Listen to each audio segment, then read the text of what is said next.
तुम्हारे कर्म ही तुम्हारी किस्मत बनेंगे। जो कर्म करते हैं भाग्य भी उन्हीं का साथ देता है। एक नदी के किनारे पर बहुत सारी मछलियां रहती थी। इन मछलियों में 3 मछलियों का एक समूह भी था, लेकिन तीनों मछलियों के स्वभाव में बहुत अंतर था। एक दिन एक मछुआरा मछली पकड़ने के लिए आया। मछुआरे को देखकर तीनों मछलियां घबरा गई। पहली मछली जान बचाने का उपाय सोचने लगी। उसने तुरंत समझदारी से काम लिया और अपने आप को एक मरे हुए केकड़े के अंदर छिपा लिया। जब वह मरा हुआ केकड़ा मछुआरे के जाल में फंसा तो उससे बहुत तेज दुर्गंध आ रही थी। मछुआरे ने सोचा कि यदि मैं इस केकड़े को नहीं फेंकूंगा तो इसकी दुर्गंध से बाकी मछलियां भी भाग जाएंगी, इसलिए उसने उस मरे हुए केकड़े को तुरंत पानी में फेंक दिया। पानी में फेंकते ही पहली मछली उस मरे हुए केकड़े से बाहर आ गई और नदी के उस भाग में जाकर छिप गई जहां मछुआरा पहले ही जाल फेंक चुका था, और इस प्रकार पहली मछली की जान बच गई। दूसरी मछली ने सोचा कि जब मछुआरे जाल फेंकेंगा तब बचने का प्रयास करेंगी, लेकिन तब तक बहुत देर हो चुकी थी। उस मछली ने भागने की बहुत कोशिश की, लेकिन फिर भी जाल में फंस गई और मारी गई। तीसरी मछली, जो हमेशा भाग्य के सहारे रहती थी, उसका सोचना था कि यदि मौत निश्चित है तो कोई नहीं बचा सकता। उसने बचने का प्रयास नहीं किया, वह भी जाल में फंस कर मर गई। कहानी की शिक्षा: हमें कर्म करने में विश्वास रखना चाहिए। भाग्य भी उन्हीं लोगों का साथ देता है जो लोग कोशिश करते हैं। खुद को बदलो, जिंदगी अपने आप बदल जाएगी। एक बार की बात है, महात्मा गौतम बुद्ध अपने शिष्य आनंद के साथ कहीं जा रहे थे। रास्ते में उन्होंने देखा कि एक अधेड़ उम्र का व्यक्ति एक जगह पर बैठा रो रहा है। महात्मा गौतम बुद्ध उसके पास गए और बोले, क्या बात है पुत्र, तुम कौन हो और क्यों रो रहे हो? महात्मा गौतम बुद्ध की बात सुनकर उस व्यक्ति की सिसकियां रुक गईं। वह अपने आंसू पोंछता हुआ बोला, मैं पास के गांव का रहने वाला एक बदनसीब व्यापारी हूं। मैं जो भी काम करता हूं वह खराब हो जाता है। व्यापार के चक्कर में मैंने अपनी पत्नी के गहने खो दिए, मैंने अपने परिवार को भी खो दिया, यहां तक कि मेरा घर भी गिरवी पड़ा है। मुझे तो लगता है कि मैं किसी काम का नहीं हूं। मेरी तो किस्मत ही खराब है। उस व्यापारी की बात सुनकर महात्मा गौतम बुद्ध बोले, तुमसे किसने कहा पुत्र कि तुम्हारी किस्मत खराब है? जरा मैं भी तो जानूं कि तुम्हारी किस्मत में क्या खराबी है। वह व्यक्ति बोला, पहले मैं खेती करता था, पर हर साल उसमें नुकसान होता था। कभी सूखा पड़ जाता तो कभी ज्यादा बारिश के कारण फसल खराब हो जाती। इससे परेशान होकर मैंने व्यापार करने का निर्णय किया। मैंने पत्नी के गहने बेचकर अपना व्यापार शुरू किया, लेकिन मेरा व्यापार नहीं चला। शुरू में परिवार वालों ने मेरा साथ दिया, लेकिन जैसे जैसे मुझे नुकसान होने लगा, मेरे परिवार वाले भी मुझसे दूर हो गए, सबने मेरा साथ छोड़ दिया। मैं यह सब उनके लिए ही कर रहा था, लेकिन अब वे लोग मुझे देखकर नजरें फेर लेते हैं और मुझे ही मेरे परिवार की दुर्दशा का जिम्मेदार मानते हैं। उस व्यक्ति ने एक गहरी सी सांस ली और फिर बोला, मेरा एक दोस्त है, उसने भी मेरे साथ ही अपना व्यापार शुरू किया था। उसका व्यापार अच्छा चल रहा है। वह जब भी मेरे घर आता है तो अपनी सफलता की कहानियां सुनाता है। उसकी बातें सुनकर मेरे घर वाले भी कहते हैं कि उसे देखो और कुछ सीखो। हमें तो लगता है कि तेरे वश का कुछ भी नहीं है। उन लोगों की बातें सुन सुनकर अब तो मुझे भी लगने लगा है कि शायद मैं कुछ भी नहीं कर सकता है। अब तो मुझे अपना जीवन ही बेकार लगने लगा है। मेरे मन में ख्याल आता है कि अपना जीवन को ही समाप्त कर लूं। मैं यहाँ आया भी इसी इरादे से था, लेकिन हिम्मत नहीं कर पाया, इसीलिए यहाँ अकेला बैठा विलाप कर रहा था। महात्मा गौतम बुद्ध बोले, अच्छा तो ये बात है। वैसे क्या तुम इसके अलावा कुछ और भी कहना चाहते हो? महात्मा गौतम बुद्ध की बात सुनकर वह व्यक्ति बोला, एक तरफ मेरा हर काम खराब हो जाता है, दूसरी तरफ मेरा दोस्त है जो हर समय मुझे नीचा दिखाने का प्रयास करता रहता है।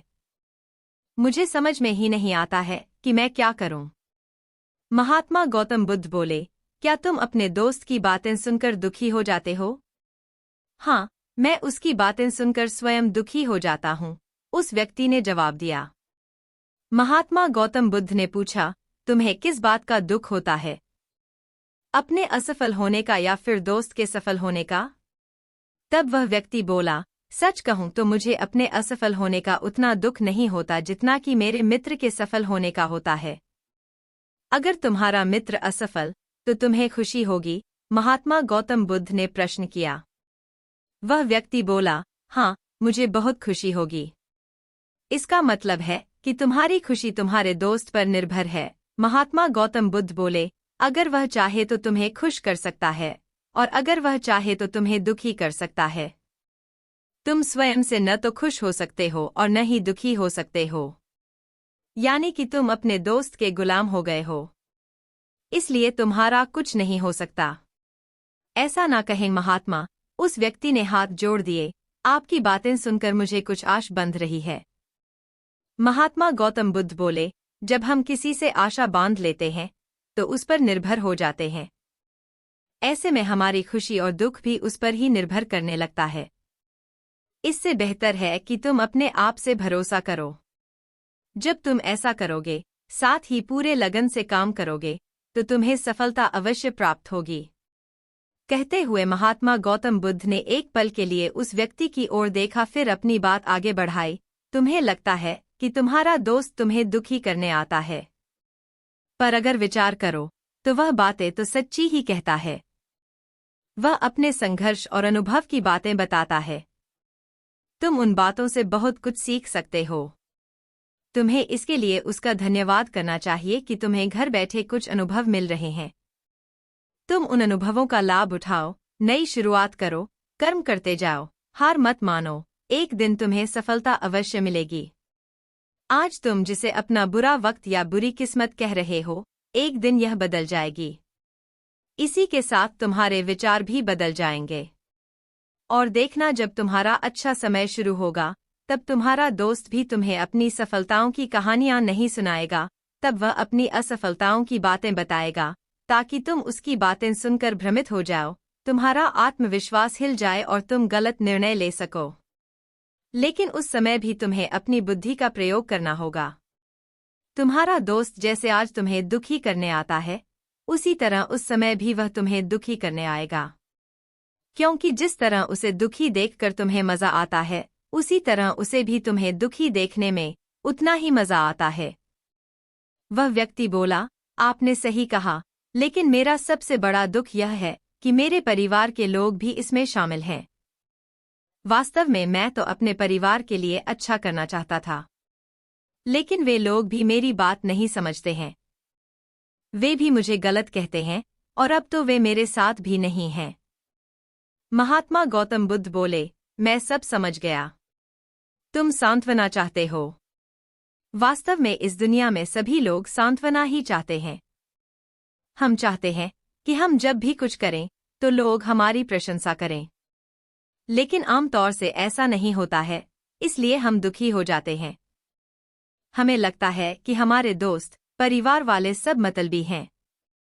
लेकिन तुम अगर किसी को अपना परिवार मानते हो और उसके लिए कुछ करना भी चाहते हो, तो तुम्हें ऐसा क्यों लगता है कि तुम दूसरों के लिए कुछ कर रहे हो? वास्तव में तुम अपनी खुशी के लिए कर रहे हो। इसलिए परिवार के लिए कुछ करना वास्तव में अपने लिए ही करना होता है। लेकिन अगर ऐसा करते समय तुम्हें लगता है कि तुम दूसरों के लिए कर रहे हो, तो तुम दुखी रहोगे। और अगर तुम्हें लगता है कि तुम अपने लिए कर रहे हो, तो तुम खुश रहोगे। क्योंकि जब तुम अपने लिए कुछ अच्छा करते हो या करना चाहते हो, तब तुम्हें सांत्वना की जरूरत नहीं पड़ती है। महात्मा गौतम बुद्ध की बातें सुनकर उस व्यक्ति के चेहरे के भाव बदल गए। वह बोला, आप सही कह रहे हैं। मैं समझ गया हूं। अब तक मेरी किस्मत खराब इसलिए थी क्योंकि वह दूसरों के हाथ में थी। अब मैं अपनी किस्मत को अपने हाथ में रखूंगा। मैं फिर से प्रयास करूंगा, पूरे मन से काम करूंगा, और जब तक सफलता नहीं मिल जाती, चैन से नहीं बैठूंगा। उस व्यक्ति की बात सुनकर महात्मा गौतम बुद्ध मुस्कराए और उसे एक छोटी सी डिबिया देते हुए बोले, इस डिबिया को हमेशा अपने पास रखना। इसमें एक ऐसा राज है जो तुम्हें बड़े से बड़े दुख, आँख से भी बाहर निकाल लेगा। लेकिन इसे तभी खोलना जब तुम्हारे जीवन में कोई रास्ता न दिखाई दे और तुम्हें लगे कि सब व्यर्थ है। यह दुनिया व्यर्थ है और यहाँ रहना भी व्यर्थ है। उस व्यक्ति ने महात्मा गौतम बुद्ध को धन्यवाद दिया और डिबिया को लेकर चला गया। उसने नए उत्साह के साथ फिर से अपना व्यापार की शुरुआत की। उसका व्यापार चल निकला। अपनी मेहनत और लगन के बल पर वह एक बड़ा व्यापारी बन गया। परिवार वाले भी उसके साथ आ गए और उसका जीवन हंसी खुशी बीतने लगा। अब वह भूतकाल का रोना छोड़ चुका था। वह भविष्यकाल की भी चिंता नहीं करता था। बस अपने वर्तमान को संवारने में लगा रहता था। और जो कुछ भी वह करता था वह अपने लिए करता था, अपनों के लिए करता था। इसलिए वह हमेशा खुश रहने लगा था। उसके जीवन में अब कोई दुख नहीं था। लेकिन वक्त हमेशा एक जैसा नहीं रहता है, वह बदलता रहता है। उसके जीवन में भी बदलाव आया।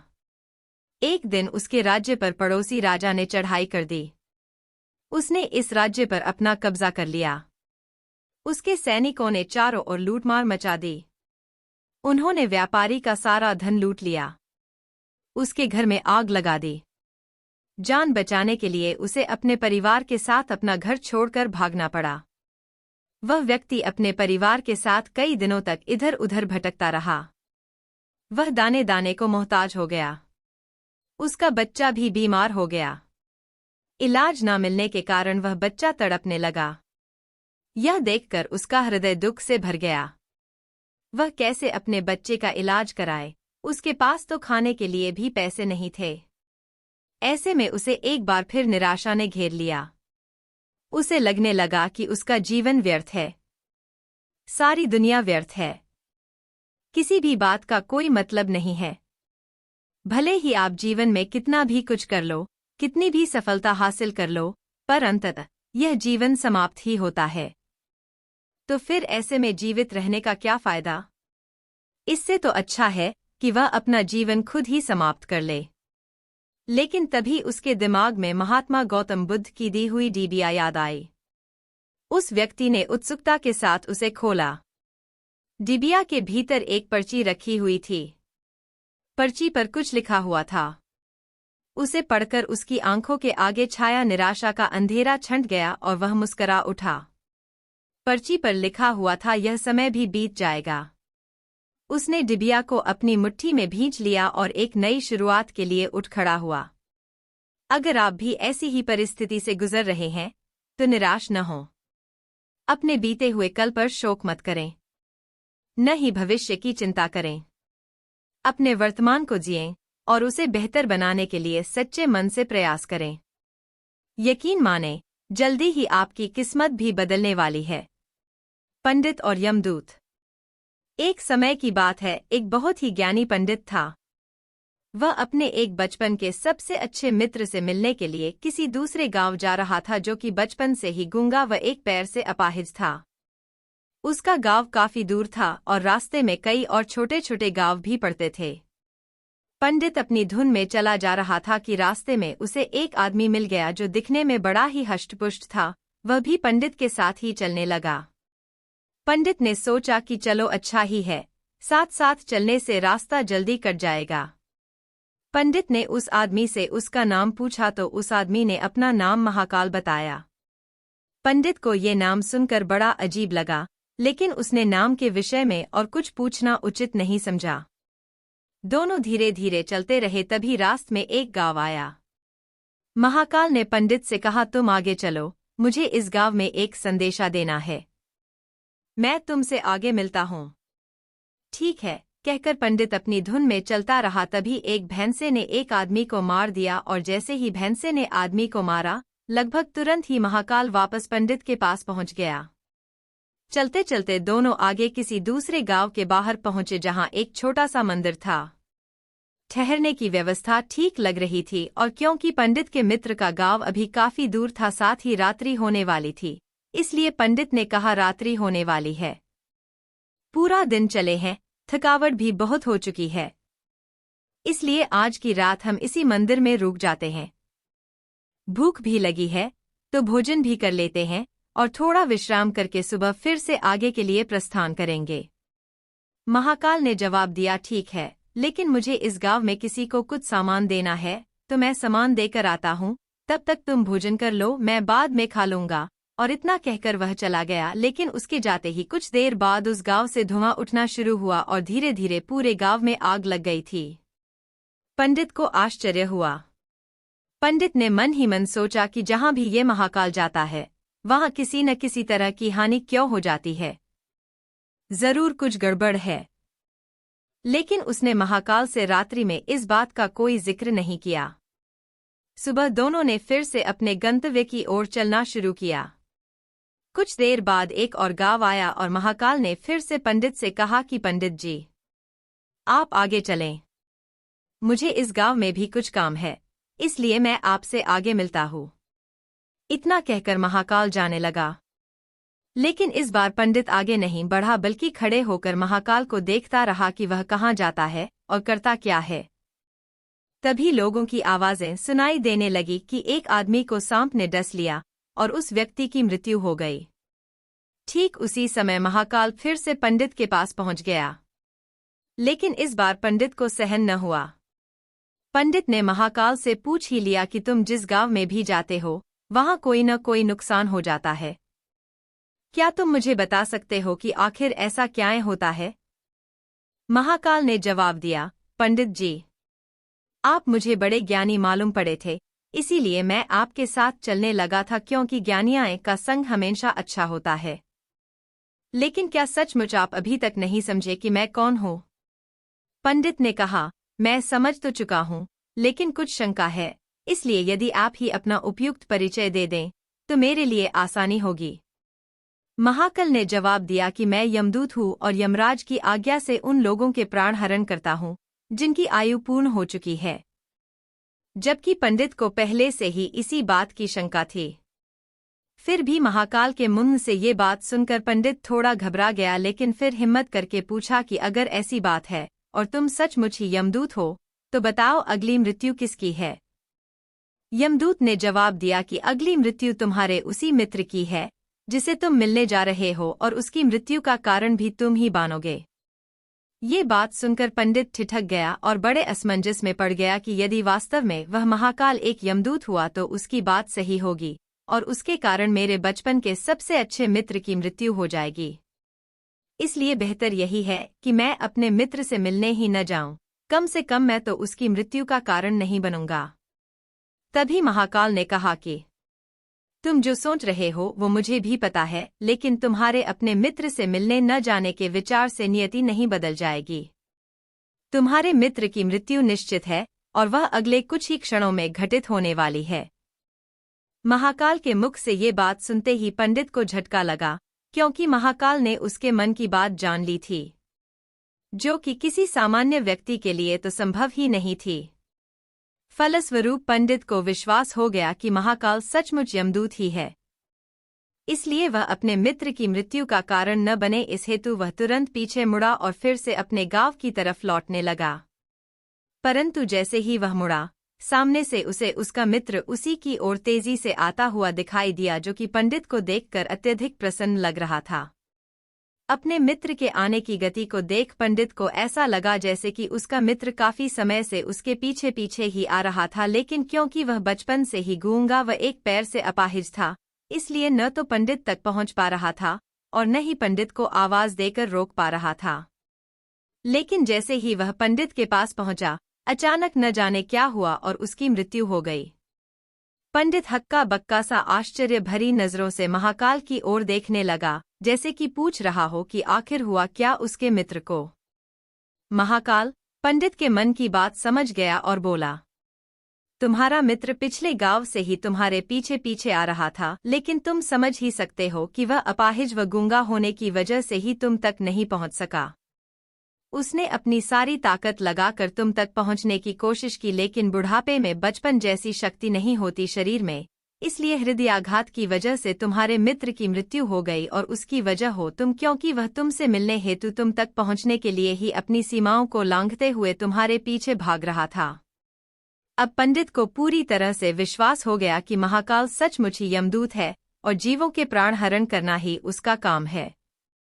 चूंकि पंडित एक ज्ञानी व्यक्ति था और जानता था कि मृत्यु पर किसी का कोई बस नहीं चल सकता, वह सभी को एक न एक दिन मरना ही है, इसलिए उसने जल्दी ही अपने आप को संभाल लिया। लेकिन सहसा ही उसके मन में अपनी स्वयं की मृत्यु के बारे में जानने की उत्सुकता हुई। इसलिए उसने महाकाल से पूछा, अगर मृत्यु मेरे मित्र की होनी थी तो तुम शुरू से ही मेरे साथ क्यों चल रहे थे? महाकाल ने जवाब दिया, मैं तो सभी के साथ चलता हूँ और हर क्षण चलता रहता हूँ, केवल लोग मुझे पहचान नहीं पाते क्योंकि लोगों के पास अपनी समस्याओं के अलावा किसी और व्यक्ति, वस्तु या घटना के संदर्भ में सोचने या उसे देखने समझने का वक्त ही नहीं है। पंडित ने आगे पूछा, तो क्या तुम बता सकते हो कि मेरी मृत्यु कब और कैसे होगी? महाकाल ने कहा, हालांकि किसी भी सामान्य जीव के लिए ये जानना उपयुक्त नहीं है, क्योंकि कोई भी जीव अपनी मृत्यु के संदर्भ में जानकर व्यथित ही होता है। लेकिन तुम ज्ञानी व्यक्ति हो और अपने मित्र की मृत्यु को जितनी आसानी से तुमने स्वीकार कर लिया है, उसे देख मुझे ये लगता है कि तुम अपनी मृत्यु के बारे में जानकर भी व्यथित नहीं होगे। इसलिए तुम्हारी मृत्यु आज से ठीक 6 माह बाद आज ही के दिन, लेकिन किसी दूसरे राजा के राज्य में फांसी लगने से होगी। और आश्चर्य की बात यह है कि तुम स्वयं खुशी से फांसी को स्वीकार करोगे। इतना कहकर महाकाल जाने लगा, क्योंकि अब उसके पास पंडित के साथ चलते रहने का कोई कारण नहीं था। पंडित ने अपने मित्र का यथास्थिति जो भी कर्मकांड संभव था किया और फिर से अपने गांव लौट आया। लेकिन कोई व्यक्ति चाहे जितना भी ज्ञानी क्यों न हो, अपनी मृत्यु के बारे में जानने के बाद कुछ तो व्यथित होता ही है और उस मृत्यु से बचने के लिए कुछ न कुछ तो करता ही है। इसलिए पंडित ने भी किया। क्योंकि पंडित विद्वान था, इसलिए उसकी ख्याति उसके राज्य के राजा तक थी। पंडित ने सोचा कि राजा के पास तो कई ज्ञानी मंत्री होते हैं और वे उसकी इस मृत्यु से संबंधित समस्या का भी कोई न कोई समाधान तो निकाल ही देंगे। इसलिए वह पंडित राजा के दरबार में पहुंचा और राजा को सारी बात बताई। राजा ने पंडित की समस्या को अपने मंत्रियों के साथ बांटा और उनसे सलाह मांगी। अंत में सभी की सलाह से ये तय हुआ कि यदि पंडित की बात सही है तो जरूर उसकी मृत्यु 6 महीने बाद होगी, लेकिन मृत्यु तब होगी जबकि वह किसी दूसरे राज्य में जाएगा।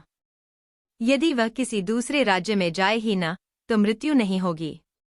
ये सलाह राजा को भी उपयुक्त लगी, सो उसने पंडित के लिए महल में ही रहने हेतु उपयुक्त व्यवस्था करवा दी। अब राजा की आज्ञा के बिना कोई भी व्यक्ति उस पंडित से नहीं मिल सकता था, लेकिन स्वयं पंडित कहीं भी आ जा सकता था ताकि उसे ये न लगे कि वह राजा की कैद में है। हालांकि वह स्वयं ही डर के मारे कहीं आता जाता नहीं था। धीरे धीरे पंडित की मृत्यु का समय नजदीक आने लगा और आखिर वह दिन भी आ गया जब पंडित की मृत्यु होनी थी। तो जिस दिन पंडित की मृत्यु होनी थी उससे पिछली रात पंडित डर के मारे जल्दी ही सो गया ताकि जल्दी से जल्दी वह रात और अगला दिन बीत जाए और उसकी मृत्यु टल जाए। लेकिन स्वयं पंडित को नींद में चलने की बीमारी थी और इस बीमारी के बारे में वह स्वयं भी नहीं जानता था, इसलिए राजा या किसी और से इस बीमारी का जिक्र करने अथवा किसी चिकित्सक से इस बीमारी का इलाज करवाने का तो प्रश्न ही नहीं उठाता। क्योंकि पंडित अपनी मृत्यु को लेकर बहुत चिंतित था और नींद में चलने की बीमारी का दौरा अक्सर तभी पड़ता है जब ठीक से नींद नहीं आ रही होती। इसलिए उसी रात पंडित रात को नींद में चलने का दौरा पड़ा। वह उठा और राजा के महल से निकलकर अस्तबल में आ गया। क्योंकि पंडित राजा का खास मेहमान था, इसलिए किसी भी पहरेदार ने उसे न ताए रोका न किसी तरह की पूछताछ की। अस्तबल में पहुंचकर वह सबसे तेज दौड़ने वाले घोड़े पर सवार होकर नींद की बेहोशी में ही राज्य की सीमा से बाहर दूसरे राज्य की सीमा में चला गया।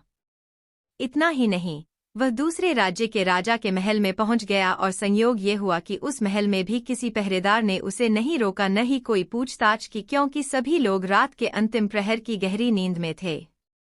वह पंडित सीधे राजा के शयन कक्ष में पहुंच गया। रानी के एक ओर उस राज्य का राजा सो रहा था, दूसरी ओर स्वयं पंडित जाकर लेट गया। सुबह हुई तो राजा ने पंडित को रानी की बगल में सोया हुआ देखा। राजा बहुत क्रोधित हुआ। पंडित का गिरफ्तार कर लिया गया।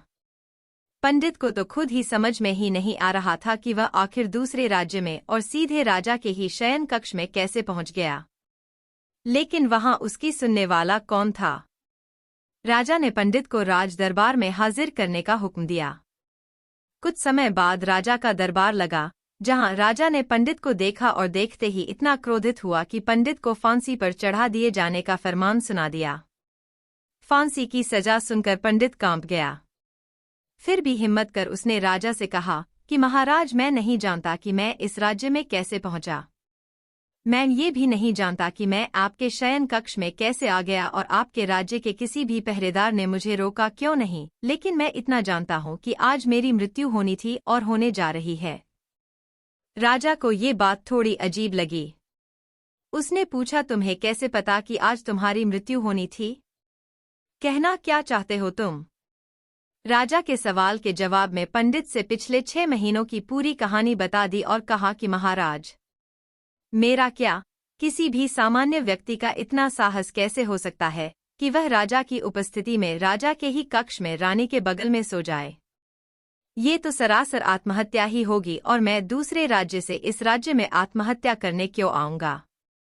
राजा को पंडित की बात थोड़ी उपयुक्त लगी, लेकिन राजा ने सोचा कि शायद वह पंडित मृत्यु से बचने के लिए ही महाकाल और अपनी मृत्यु की भविष्यवाणी का बहाना बना रहा है। इसलिए उसने पंडित से कहा कि यदि तुम्हारी बात सत्य है और आज तुम्हारी मृत्यु का दिन है, जैसा कि महाकाल ने तुमसे कहा है, तो तुम्हारी मृत्यु का कारण मैं नहीं बनूंगा, लेकिन यदि तुम झूठ कह रहे हो तो निश्चित ही आज तुम्हारी मृत्यु का दिन है। क्योंकि पड़ोसी राज्य का राजा उसका मित्र था, इसलिए उसने तुरंत कुछ सिपाहियों के साथ दूसरे राज्य के राजा के पास पत्र भेजा और पंडित की बात की सच्चाई का प्रमाण मांगा। शाम तक भेजे गए सैनिक फिर से लौटे और उन्होंने आकर बताया कि महाराज, पंडित जो कह रहा है वह सच है। दूसरे राज्य के राजा ने पंडित को अपने महल में ही रहने की संपूर्ण व्यवस्था दे रखी थी और पिछले 6 महीने से ये पंडित राजा का मेहमान था। कल रात राजा स्वयं इससे अंतिम बार इसके शयन कक्ष में मिले थे और उसके बाद ये इस राज्य में कैसे पहुंच गया, इसकी जानकारी किसी को नहीं है। इसलिए उस राज्य के राजा के अनुसार पंडित को फांसी की सजा दिया जाना उचित नहीं है। लेकिन अब राजा के लिए एक नई समस्या आ गई, क्योंकि उसने बिना पूरी बात जाने ही पंडित को फांसी की सजा सुना दी थी। इसलिए अब यदि पंडित को फांसी न दी जाए तो राजा के कथन का अपमान हो, और यदि राजा द्वारा दी गई सजा का मान रखा जाए तो पंडित की बेवजह मृत्यु हो जाए। राजा ने अपनी इस समस्या का जिक्र अपने अन्य मंत्रियों से किया और सभी मंत्रियों ने आपस में चर्चा कर ये सुझाव दिया कि महाराज, आप पंडित को कच्चे सूत के एक धागे से फांसी लगवा दें। इससे आपके वचन का मान भी रहेगा और सूत के धागे से लगी फांसी से पंडित की मृत्यु भी नहीं होगी, जिससे उसके प्राण भी बच जाएंगे। राजा को ये विचार उपयुक्त लगा और उसने ऐसा ही आदेश सुनाया। पंडित के लिए सूत के धागे का फांसी का फंदा बनाया गया और नियमानुसार पंडित को फांसी पर चढ़ाया जाने लगा। सभी खुश थे कि न तो पंडित मरेगा, न राजा का वचन झूठा पड़ेगा। पंडित को भी विश्वास था कि सूत के धागे से तो उसकी मृत्यु नहीं होगी, इसलिए वह भी खुशी खुशी फांसी चढ़ने को तैयार था, जैसा कि महाकाल ने उसे कहा था। लेकिन जैसे ही पंडित को फांसी दी गई, सूत का धागा तो टूट गया, लेकिन टूटने से पहले उसने अपना काम कर दिया। पंडित के गले की नस कट चुकी थी उस सूत के धागे से, और पंडित जमीन पर पड़ा तड़प रहा था। हर धड़कन के साथ उसके गले से खून की फुहार निकल रही थी और देखते ही देखते कुछ ही क्षणों में पंडित का शरीर पूरी तरह से शांत हो गया। सभी लोग आश्चर्यचकित हक्के बक्के से पंडित को मरते हुए देखते रहे।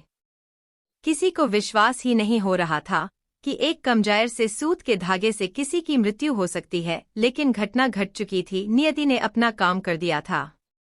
जो होना होता है वह होकर ही रहता है। हम चाहे जितनी सावधानियां बरतें या चाहे जितने उपाय कर लें, लेकिन हर घटना और उस घटना का सारा ताना बाना पहले से निश्चित है, जिसे हम रत्ती भर भी इधर उधर नहीं कर सकते। इसीलिए ईश्वर ने हमें भविष्य जानने की क्षमता नहीं दी है, ताकि हम अपने जीवन को ज्यादा बेहतर तरीके से जी सकें। इसलिए नियति की योजना को कोई नहीं डाल सकता।